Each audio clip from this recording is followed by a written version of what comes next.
आपको बताते हैं एक और महत्वपूर्ण खबर यह है कि लॉकडाउन के चलते ठप पड़े फिल्म एंड टीवी इंडस्ट्रीज का काम अब पटरी पर लौटने वाला है। कई फिल्मी संगठनों की ओर से शूटिंग शुरू करने की इजाजत मांगने के बाद महाराष्ट्र सरकार ने काम शुरू करने के लिए हरी झंडी दे दी है।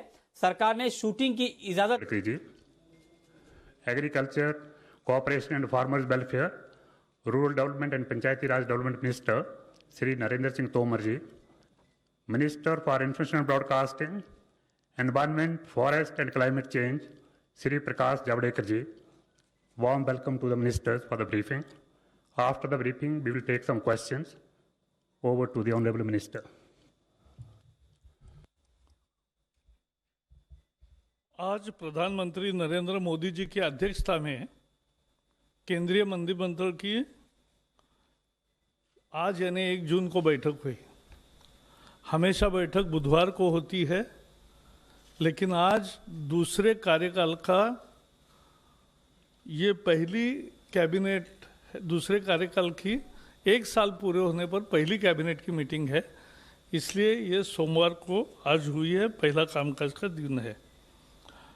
तो इसके आज नितिन गडकरी जी है साथ में, जो मुख्य एमएसएमई के बारे में बहुत सारे निर्णय है, और तोमर जी है, एग्रीकल्चर के बारे में निर्णय है। मैं शुरू में जो निर्णय हुआ उसका एक अंश आपके सामने पढ़ता हूँ। प्रधानमंत्री श्री नरेंद्र मोदी जी के अध्यक्षता में केंद्रीय मंत्रिमंडल की बैठक आज सोमवार 1 जून 2020 को संपन्न हुई। केंद्र सरकार द्वारा अपने दूसरे वर्ष के कार्यकाल में प्रवेश करने के बाद केंद्रीय मंत्रिमंडल की ये पहली बैठक थी। बैठक में ऐसे ऐतिहासिक फैसले लिए गए जिनका भारत की मेहनती किसानों, सूक्ष्म, लघु एवं मध्यम क्षेत्र के उद्योग और रेडी पटरी वालों के रूप में काम करने वाले लोगों के जीवन पर एक परिवर्तनकारी प्रभाव पड़ेगा। सूक्ष्म, लघु एवं मध्यम उद्यम, जिन्हें लोकप्रिय रूप से एसएमए कहा जाता है, एमएसएमई, भारतीय अर्थव्यवस्था की रीढ़ है। देश भर के विभिन्न क्षेत्रों में चुपचाप काम करते हुए 6 करोड़ से अधिक एमएसएमईज की एक मजबूत और आत्मनिर्भर भारत के निर्माण में महत्वपूर्ण भूमिका है। कोविड-19 महामारी के बाद प्रधानमंत्री नरेंद्र मोदी जी ने राष्ट्र निर्माण के एमएसएमई की भूमिका को शीघ्र पहचान लिया। इसलिए एमएसएमई को आत्मनिर्भर भारत अभियान के तहत की गई घोषणाओं का एक बहुत महत्वपूर्ण हिस्सा बनाया गया था। इस पैकेज के तहत एमएसएमई क्षेत्र को न केवल पर्याप्त आवंटन किया गया है, बल्कि अर्थव्यवस्था को पुनर्जीवित करने के उपायों के में कार्यान्वयन को भी प्राथमिकता दी गई है।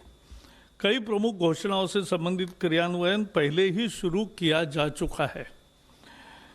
केंद्र सरकार ने आज आत्मनिर्भर भारत पैकेज के तहत अन्य घोषणाओं के प्रभावी क्रियान्वयन के लिए रोडमैप भी तैयार किया है। ये महत्वपूर्ण है और इसमें शामिल है एमएसएमई की परिभाषा में परिवर्तन है।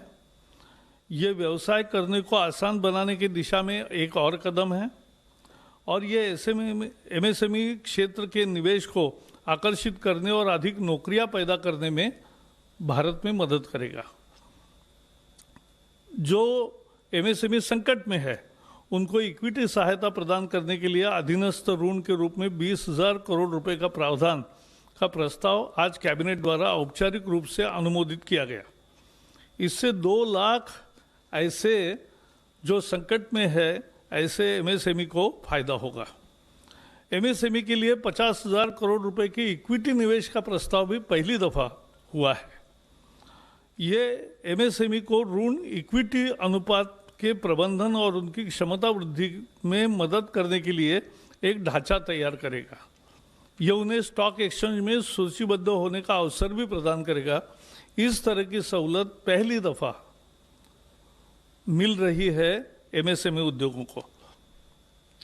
एमएसएमई की परिभाषा में बढ़ोतरी और परिवर्तन किया है।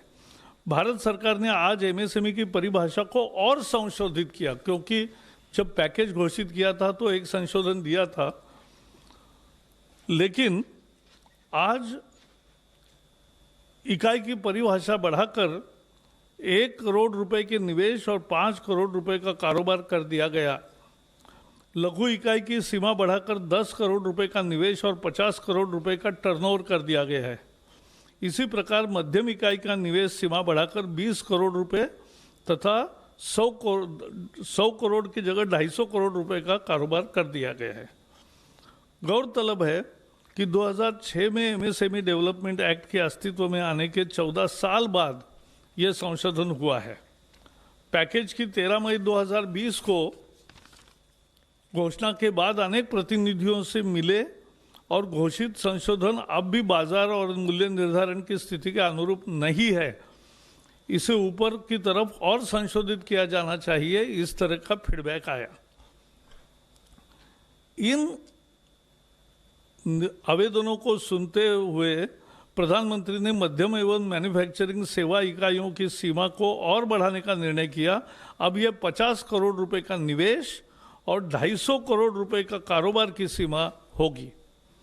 यह भी निर्णय लिया गया है कि निर्यात के संबंध में कारोबार को एमएसएमई के इकाइयों की किसी भी श्रेणी के लिए टर्नओवर की गणना में नहीं गिना जाएगा, चाहे वह सूक्ष्म हो, लघु हो या मध्यम हो। शहरी और आवास मंत्रालय ने विशेष सूक्ष्म ऋण योजना शुरू की है। इसके जरिए रेडी पटरी वाले, ठेले वाले, छोटा दुकान जो बिठाते हैं, सड़क पर माल बेचते हैं, उनकी क्षमता और उनका काम चले इसके लिए ज़्यादा ऋण उपलब्ध कराने के फैसला किया है।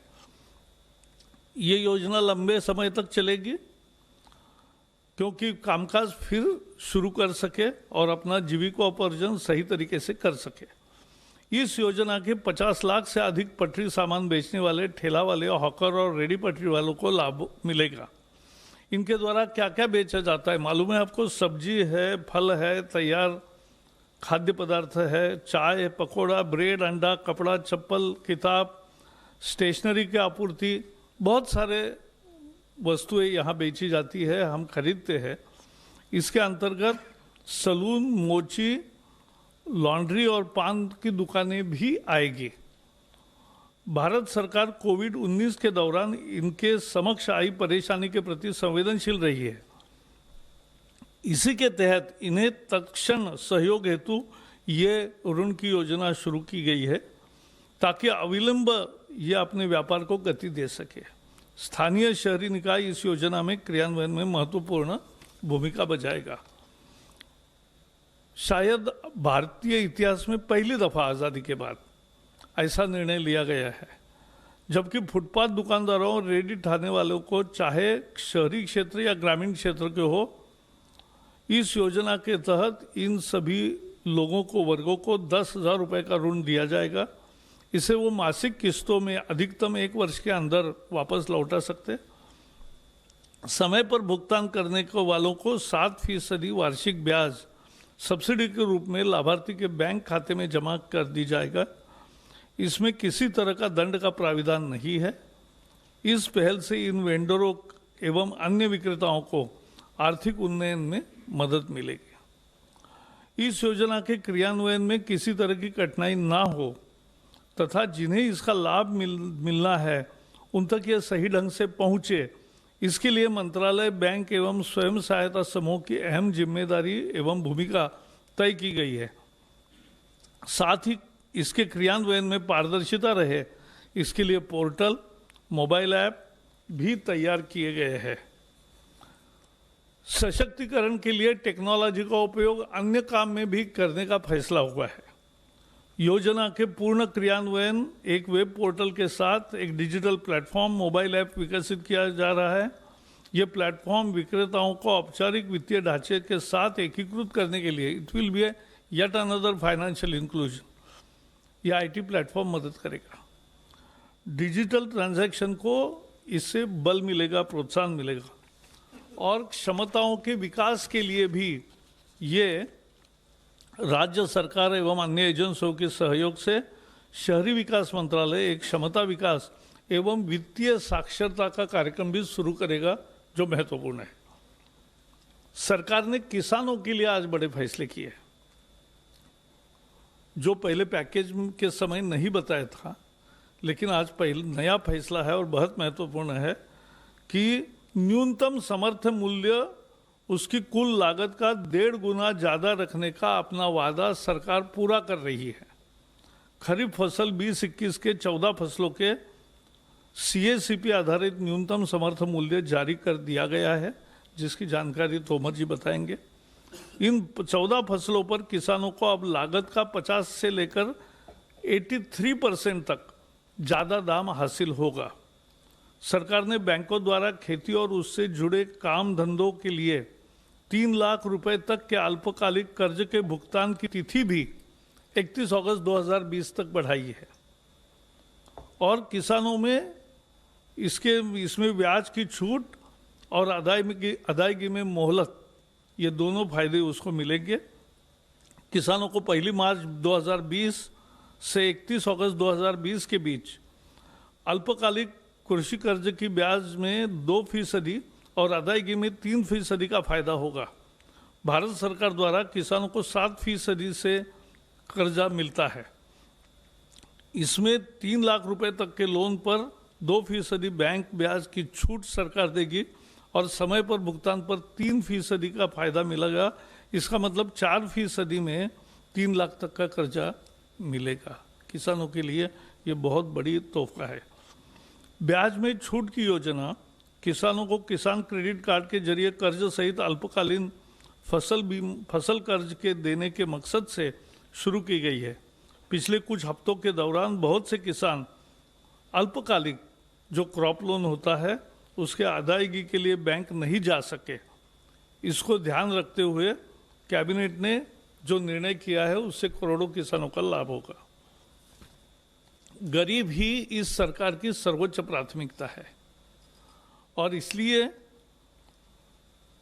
कोरोना वायरस महामारी के दौरान लॉकडाउन की शुरुआत से ही सरकार सबसे ज़्यादा गरीब लोगों की ज़रूरतों को लेकर संवेदनशील रही है। लॉकडाउन शुरू होने के बाद 2 दिन में पहला 1,70,000 करोड़ का पैकेज की घोषणा हुई।